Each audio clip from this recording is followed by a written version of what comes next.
Hey guys, so who saw the Barbie movie? Who thought Ken was adorable? Doesn't seem to matter what I do, I'm always number two. No one knows how hard I try. Minus the whole taking over Barbie Land thing that happened later on, but like in the beginning. But who would have saw a red flag if Ken was a drug user? I'm gonna get into that. Give you like while the intro plays.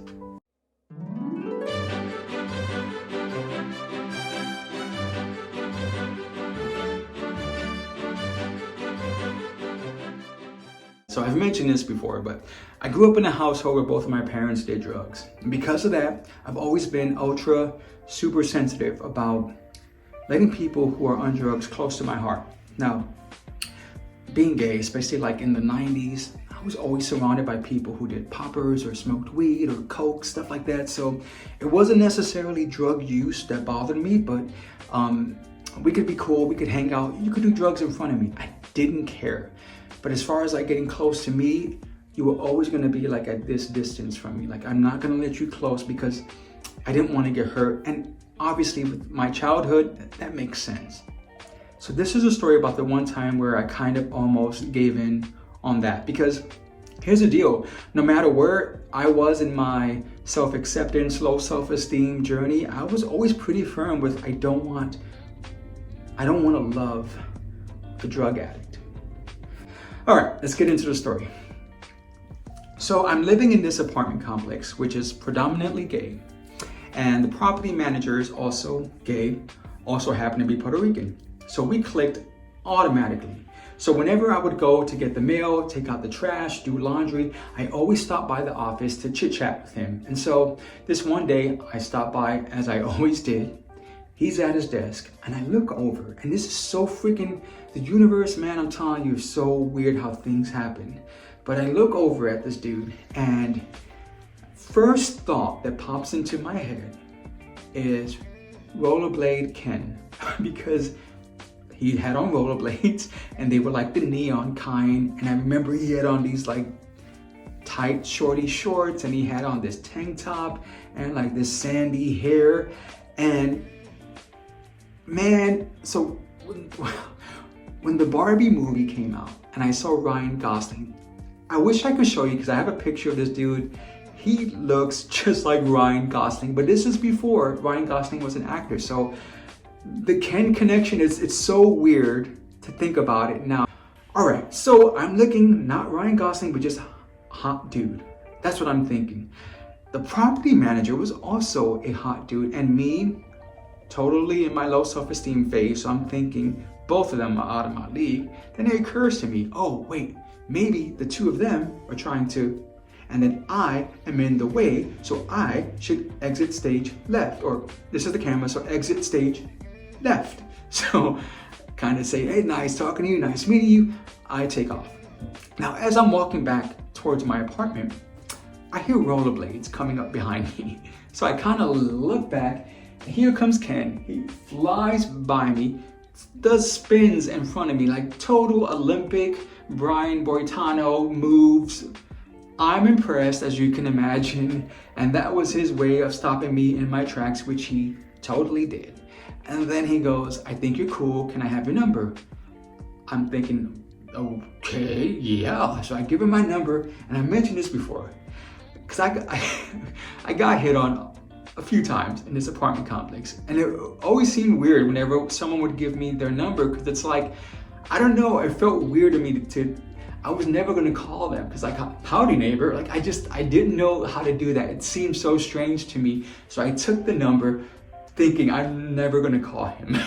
Didn't matter though, because we always ended up bumping into each other. And so that turned into like us having this friendship, and really, I was over at his apartment all the time. He had this great place. And the thing is that he didn't, he didn't have a lot of money. So because of that, we always found these like, and I didn't either. I was in the service, I wasn't making anything.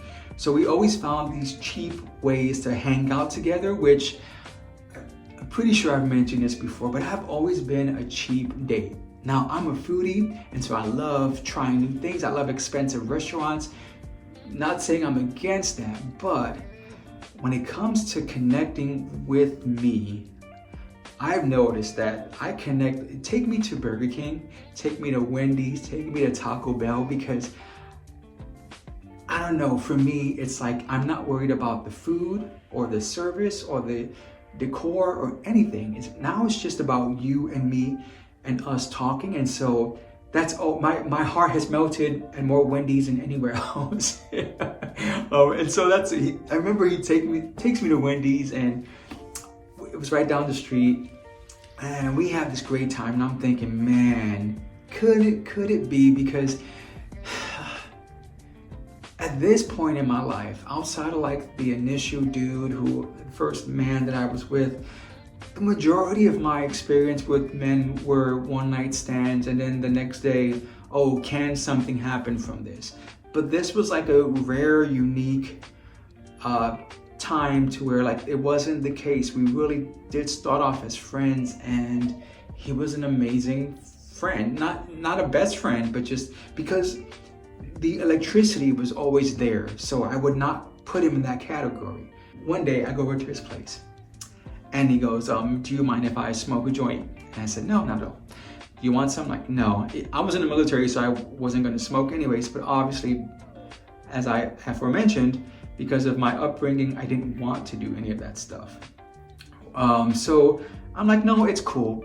But at the same time in my head thinking like, oh man. But weed was never like the biggest thing for me. As a matter of fact, it's on my bucket list for like on my deathbed, I want a joint.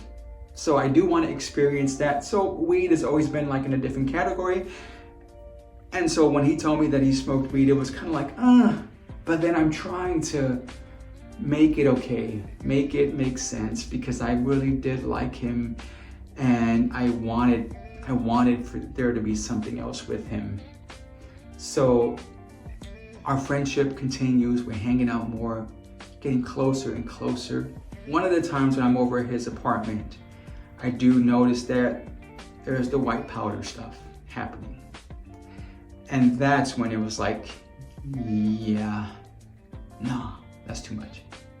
I can't do that. I think he realizes that, I don't know if it was something that I said, but something tipped him off, I think, to where he's thinking, oh, he's starting to kind of pull away, because I kind of was. And so then he started to press forward, and so eventually I had to tell him, like, I just have, this is my situation, and we can be friends and we can be cool, but it's not gonna go past that. And I don't remember how that conversation ended, but I kind of thought, okay, maybe it's time for a little bit of space. And so I get this card from him. I still have it to this day, believe it or not. And this was like back in 96, I think, something like that. But here's the card. And it's, when I'm with you, the sky is bluer, the grass is greener, the sun is brighter, the me is happier. I'm gonna cover his name, but yeah. So I get this card, man, and I couldn't, like, God. I didn't know what to think. I'm just keeping it real with y'all. Part of me thought like, okay, I knew so many dudes who did drugs to have nice bodies. I didn't know much about it, but I'm thinking, could that be it? Because again, he always rollerbladed, like he had this really super muscular physique, and I'm thinking maybe, again, now I'm trying to waver again, maybe it's because he's doing it for this reason, and then ultimately it's like, nah, Mikey, you can't. And as much as I loved this card, as much as I loved getting it from him, as much as it meant to me, because again, it wasn't a one-night stand thing. It was someone that actually liked me without having sex, which was rare. It meant a lot, but still, I didn't want to. And the thing is that outside of that, man, he was such an awesome dude. Not just in our connection, but just, this is like the final time where I went over to his place, which is kind of crazy. But all right, so he was doing like, he was gonna donate clothes, like to a shelter or something like that. So he says, hey, do you have anything, do you want to donate? I said, yeah, I had tons of clothes. I'm like, sure. So I get my clothes together in the back. I go over to his place, and it's just like straight out of a movie, one of those movies. But he answers the door and he has his towel on. He goes, oh, I was just taking a shower. He's like, come on in. So I go in and go upstairs to his room, and he's like, let me just finish getting ready. I'm like, okay. And he's got all these clothes on his bed, so I just I sit down on the bed and I'm kind of getting my stuff ready. He comes out of the bathroom completely naked. and let's just say, Ken was, I don't even, what's the word? The anatomy was there, I never would have, this is gonna sound crazy, but I never would have thought that he was packed the way that he was, anatomically, that's the word. He was anatomically correct and then some, to where I was damn. Wow. And part of me, in that moment, I remember thinking, he's doing this on purpose. It's he's trying to get me. And I ain't gonna lie to y'all, there was for a second, I was like, oh, I gotta go. And so that's what I did. I left, and oh man, we'd still say hi, and there were a few bars that were close to the apartment complex. So if we saw each other at the bar, we'd still, I was still cool with him. I thought he was a cool dude. And again, the drug use didn't bother me, but I also knew that I couldn't hang out with him the way that I used to because he was getting close to my heart. And so I had to put up the distance. And so that's that. But I saw this card, I was going through some other stuff, and I was just reminded of him, and I don't know, I hope he's okay.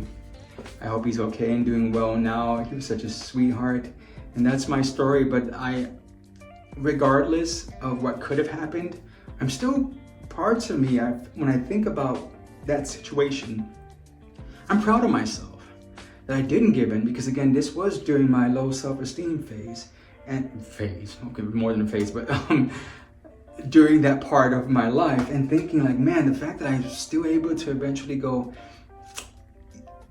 nah, I'm not gonna, this is too far.